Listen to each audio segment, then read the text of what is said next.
और जैसे हम टैली ईआरपी को खोलते हैं तो उसका इंटरफेस देखो किस तरह से खुलने का स्टाइल भी उन्होंने चेंज कर दिया। कौन सी टैली सीखें, टैली ईआरपी 9 या टैली प्राइम? दोस्तों, काफ़ी स्टूडेंट ने टैली का कोर्स कंप्लीट कर लिया है और काफ़ी स्टूडेंट टैली को सीख भी रहे हैं। लेकिन जब से टैली का नया रिलीज मार्केट में आया है जिसका नाम है टैली प्राइम, तब से टैली स्टूडेंट के माइंड में एक सवाल है कि हमें कौन सी टैली को सीखना चाहिए। क्या जो पहले हमने टैली ईआरपी का कोर्स किया था वो बेकार हो चुका है? क्या हमें दोबारा टैली का कोर्स करना पड़ेगा? ऐसे कुछ सवाल है जिसको इस वीडियो लेक्चर में हम क्लियर करने की कोशिश करेंगे। तो hello guys, I am Deepak and welcome to Magnet Accounting. दोस्तों, सबसे पहले मैं आपसे एक सवाल पूछता हूं कि जब आप गाड़ी चलाना सीखते हैं तो क्या आप हर तरह की गाड़ी चलाना सीखते हैं? नहीं ना, आप सिर्फ एक गाड़ी चलाना सीखते हैं। उसके बाद में आपको कोई दूसरी गाड़ी दे दी जाए तो आप उसको भी चला पाओगे, बस आपको उस गाड़ी के फंक्शन को एक बार देखने की ज़रूरत है। तो सेम इसी तरह से टैली की बात है कि तो अगर आपने टैली ईआरपी को अच्छे से सीखा है और आप टैली ईआरपी 9 के अंदर काम भी कर रहे हो तो आप टैली प्राइम को भी आसानी से यूज कर पाओगे। दोस्तों, टैली का जो नया रिलीज है वो पुराने ईआरपी की तरह ही है। सेम जर्नल एंट्रीज होगी, सेम डेबिट क्रेडिट होगा, सेम तरह के रूल रेगुलेशन अप्लाई होंगे। बस यहाँ पर बात आई है नए वर्जन की।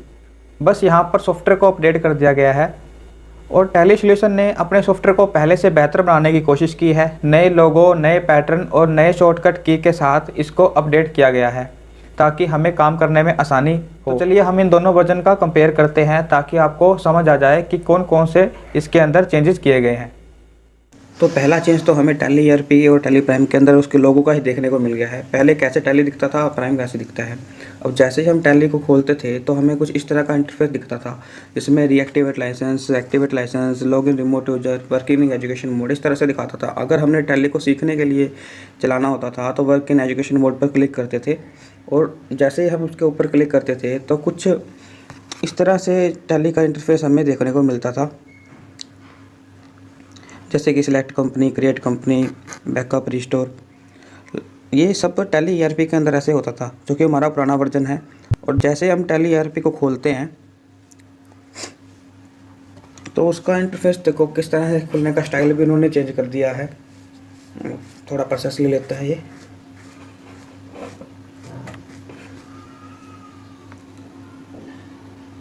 देखिए दोस्तों, खुलने के बाद सारा जो इंटरफेस है, जो स्टाइल है उसका चेंज हो चुका है, लेकिन चीज़ वही है। वही से पहले की तरह लाइसेंस पूछ रहा है। हम वर्क इन एजुकेशन मोड पर जैसे ही क्लिक करते हैं तो हमें उस तरह से ऑप्शन दिखाई देंगे, क्रिएट कंपनी का, सिलेक्ट कंपनी का, जो ऑलरेडी हमने टैली में कंपनी बना रखी है वो सब चीज़ें यहाँ पर इसने दे दी है। अब बात करते हैं टैली ईआरपी के अंदर। जैसे पहले हम ईआरपी में कंपनी बनाया करते थे तो सिंपली क्रिएट कंपनी पर जाके हम इस तरह से अपनी डिटेल को डाल दिया करते थे, जैसे नाम हो गया, एड्रेस हो गया, फाइनेंशियल ईयर होगा, और सीधा सेव करते ही हमारी जो कंपनी है वो बन जाया करती थी। यहाँ पर कंपनी का नाम दिखाया जाता था, करंट ईयर, और गेटवे टैली में काफ़ी फीचर्स होते थे। इसमें अकाउंटिंग इन्फो, इन्वेंट्री इन्फो अलग अलग तरह से दिखाया होता था।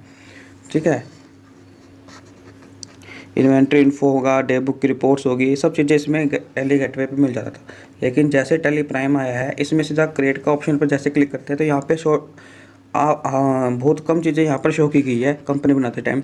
अगर आप चाहते हो कि आपको प्रोफाइल में पासवर्ड लगाना है, कंपनी में पासवर्ड लगाना है और एडिट फीचर आना चाहिए, तो आप F12 करके इसे इस तरह से कॉन्फ़िगरेशन को यस कर सकते हो। और देखिए, पहले की तरह जैसे ईआरपी में था वैसे प्राइम के अंदर भी वो ऑप्शंस आ चुके हैं। सेम उसी तरह से है, कोई ज़्यादा चेंजेस नहीं है। इसमें भी हम एक कंपनी क्रिएट करते हैं, नाम, एड्रेस, स्टेट, फाइनेंशियल ईयर डालने के बाद जैसे इसको सेव करते हैं तो टैली में एक नई चीज़ ये आई है कि यहाँ पर ही पहले ही हमसे कुछ फीचर्स के बारे में पूछ लेता है कि हमें जीएसटी चाहिए या नहीं चाहिए, या अकाउंट्स को मेंटेन करने के लिए है, या कुछ और भी फीचर्स इसमें ऐड ऑन करने हैं। ये सब चीज़ें पहले टैली ईआरपी के अंदर हमें अलग से F11 प्रेस करने पर ही देखने को मिलती थी और वहीं से हमें एक्टिवेट करना होता था। लेकिन टैली ने ये शॉर्टकट दे दिया है कि जब कंपनी बनाएंगे तब से ही हमें ऑप्शन पूछने लगा है। तो इसे मैं सेव कर लेता हूँ। जैसे इसे सेव करते हैं तो ये इस तरीके से सारा हमारी कंपनी क्रिएट होकर आ जाएगी। देखिए, पहले की ईआरपी की तरह ही कंपनी है। यहाँ पर कंपनी का नाम, फाइनेंशियल ईयर है और ये सब गेटवे ऑफ टैली है। बस गेटवे ऑफ टैली को थोड़ा शॉर्टकट दे दिया गया है। जैसे एक ही क्रिएट का ऑप्शन दिया है, अगर आपने अकाउंटिंग लेजर बनाना है तो भी क्रिएट में जाओगे, स्टॉक आइटम बनाना है तो भी क्रिएट में जाओगे, सब सीधा शॉर्टकट दे दिया गया है, अलग अलग चीज़ नहीं दी गई है। ये देखिए, जैसे कि लेजर के लिए भी क्रिएट में ही जाएंगे, गोडाउन बनाना है, लेजर्स ग्रुप सब कुछ बनता है क्रिएट के ऑप्शन में ही सब कुछ दे दिया है। और यहाँ पर F2 से डेट चेंज होगी जैसे पहले होती थी। कुछ जो शॉर्टकट कीज थी वो भी सेम इसी तरह F3 से सिलेक्ट कंपनी, और सब कुछ टैली ERP की तरह ही है। यहाँ पर एक ऑप्शन दिया गया है कंपनी का, जैसे इस पर क्लिक करते हैं तो आप यहाँ से भी कंपनी नहीं क्रिएट कर सकते हो, कंपनी को अल्टर कर सकते हो। ये एक शॉर्टकट तरीका टैली ERP की जगह पर टैली प्राइम में दे दिया गया है। और ये जो पूरा जो इनका गेटवे ऑफ टैली है, वाउचर के नीचे इन्होंने अपने डे बुक को दिखा दिया है ताकि एक शॉर्टकट हो जाए।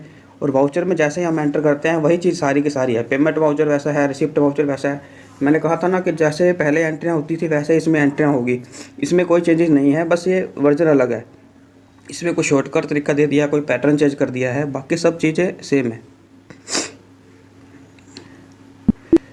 और डे बुक इसके बिल्कुल नीचे आ गया। बाकी जो रिपोर्ट्स है, balance sheet, profit and loss या जो भी डिस्प्ले में जो होता था वो सब चीज़ें उसी की तरह ही है। इसमें एक नई चीज़ ये है कि एक टैली ने एक बहुत अच्छा ऑप्शन दिया है गो टू का, कि जब हम कोई ट्रांजैक्शन करते हैं तो उसके अंदर हमें बीच में कोई किसी पर्सन की या किसी चीज़ की रिपोर्ट देखनी होती तो हमें या तो टैली को पहले पास आउट करना होता था, या टैली में जो एंट्री कर रहे हैं उसको कैंसिल करके उसका लेजर खोल के हमें पहले रिपोर्ट देनी होती थी। लेकिन टैली ने एक अच्छा फंक्शन दिया है गो टू का, जिसकी हेल्प से हम क्या कर सकते हैं कि टैली के अंदर चलती हुई एंट्री के बीच में ही हम किसी भी पर्सन की या किसी भी तरह के स्टेटमेंट को हम प्रिंट करके या उसे देख सकते हैं। जैसे गोटो पे क्लिक करते हैं, यहाँ से मैंने डे बुक खोलनी है या ट्रायल बैलेंस खोलना है, उस पर एंटर करूँगा तो ये सीधा खुल जाएगा और मैं किसी भी रिपोर्ट दे सकता हूँ। और जैसे एस्केप करता हूँ मैं वापस उसी एंट्री पे आ जाऊँगा कि मेरे को एंट्री को ना ही काटना पड़ेगा ना ही पहले करना पड़ेगा, मैं बीच में टैली के अंदर कर सकता हूँ। तो इस तरह का कुछ चेंजेस टैली ERP की जगह टैली प्राइम में हुआ है। काफ़ी शॉर्टकट्स टैली ने अपने इस सॉफ्टवेयर में दिए हैं, जैसे कॉपी पेस्ट का शॉर्टकट बना दिया है और इजी Ctrl+C से Ctrl+P से। तो आज की वीडियो में इतना ही। चलो बने रहेगा हमारे साथ एक मैग्नेट की तरह, मैग्नेट अकाउंटिंग पर। Thank you.